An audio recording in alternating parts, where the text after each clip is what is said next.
What if the title of hero wasn't a gift from the gods, but a life sentence handed down by the very people you're dying to protect? Picture the taste of salt and gunpowder on your tongue, the smell of burning coral towers mixing with the metallic tang of resurrected blood, the weight of a neck rune that promises you'll rise again, only to forget a little more of who you once were. That is the Air episode 10 of Sentence to Be a Hero Forces You to Breathe. Released March 12, 2026, and streaming exclusively on Crunchyroll. This chapter drops right after the gut-punch revelations of episode 9 and drags you straight into the fire of Yavchegport. I wasn't just watching. I was there, boots sinking into wet sand, heart hammering like a war drum from ancient sieges, wondering if the next breath would be my last or the 1000th. The morning after the chaotic interrogation at Sodric, Faeries, those twisted, blight-born horrors swarm Yavchegport like a biblical plague. The Coral Tower Tue Jia Falls. The entire dock area is now in the enemy's killing zone. Xylo Forbarts and the Penal Hero Unit 9004 are handed the deadliest sector. Defend the evacuation or die trying again and again. No grand speeches, just orders, rifles, and the cold knowledge that if you fall, the resurrection rune will drag you back, minus another piece of your soul. The episode flows straight from last week's Exister conspiracy bombshell into raw, desperate defense. You feel the transition in your bones, like stepping from a tense courtroom drama into the trenches of a World War II beach landing, except the bullets are alive and the generals don't care if you survive. Crunchyroll delivers it crisp, sub and dub ready. And right when you think you've caught your breath, the final seconds leave you staring at the screen, mouth dry, whispering, "Wait,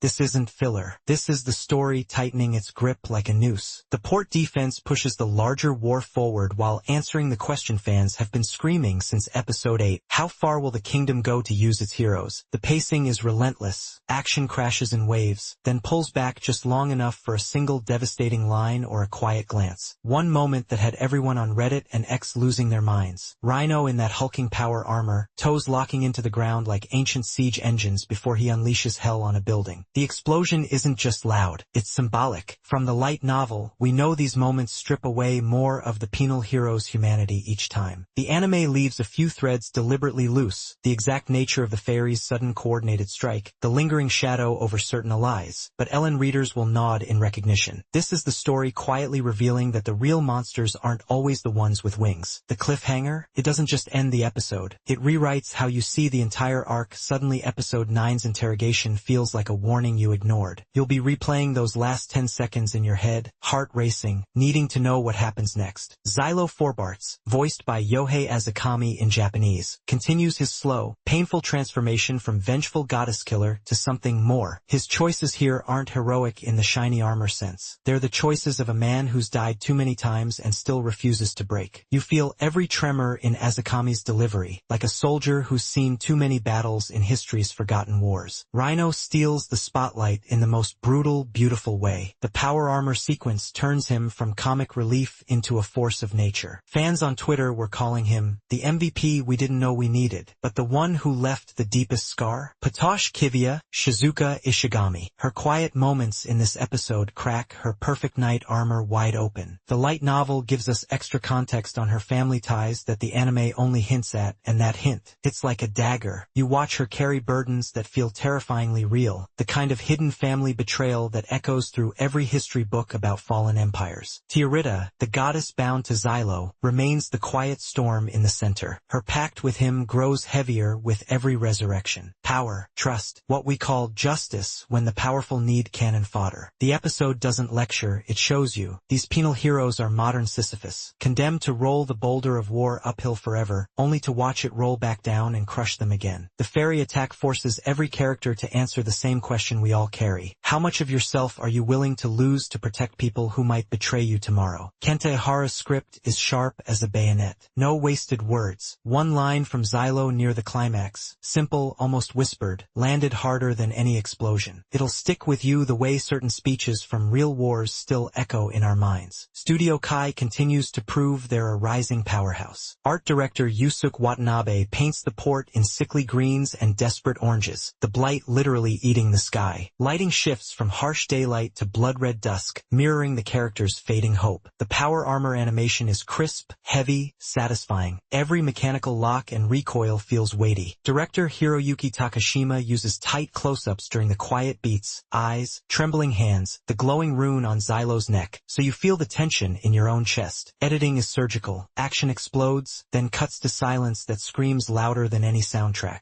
Shunsuke Takizawa's score is a character all its own. Low, grinding strings during the defense. A single haunting piano note when the betrayal hint drops. Silence itself becomes a weapon in the final seconds. Voice acting stands out. Yohei Azukami gives Xylo a gravelly weariness that makes every resurrection feel personal. Shizuka Ishigami's Kivia carries a tremor that breaks your heart. Her voice cracks exactly when it needs to, like a knight realizing her sword was always pointed at the wrong enemy. I felt the ash on my tongue. I felt the salt wind whipping my face as fairies screamed overhead. And when that final frame hit, I actually whispered no out loud. This episode doesn't just entertain. It presses on the bruises we all carry. The fear that the people we fight for might not be worth the sacrifice. The terror of losing pieces of ourselves we can never get back. It's the same ache you feel reading about historical penal battalions sent to die so generals could look heroic. The climax is a collision of destinies that shifts the entire board. You'll sit there in the dark, credits rolling, chest tight, already reaching for the next episode because you need the answer. Pacing is breakneck. Some might wish for one extra breath between explosions. The fairy designs lean a little generic at first glance, though the blight corruption details make up for it. And yes, the ending leaves questions dangling like bait. But these aren't flaws, they're deliberate. The show wants you unsettled. It wants you hungry. In a story about eternal punishment, feeling a little punished is the point. Episode 10 is the moment sentenced to be a hero stops being good and becomes necessary. The animation roars, the characters bleed real emotion, and the themes cut deeper than any sword. If you've been waiting for the story to punch you in the soul and then ask, now what are you willing to lose? This is it. So tell me, after tasting the ash, smelling the burning port, and hearing that final whisper of betrayal, are you still just watching, or are you already pressing play on the next sentence? Because once you feel what these penal heroes feel, you won't be able to look away. The port is burning, the heroes are dying again, and the real question is waiting in episode 11. See you there.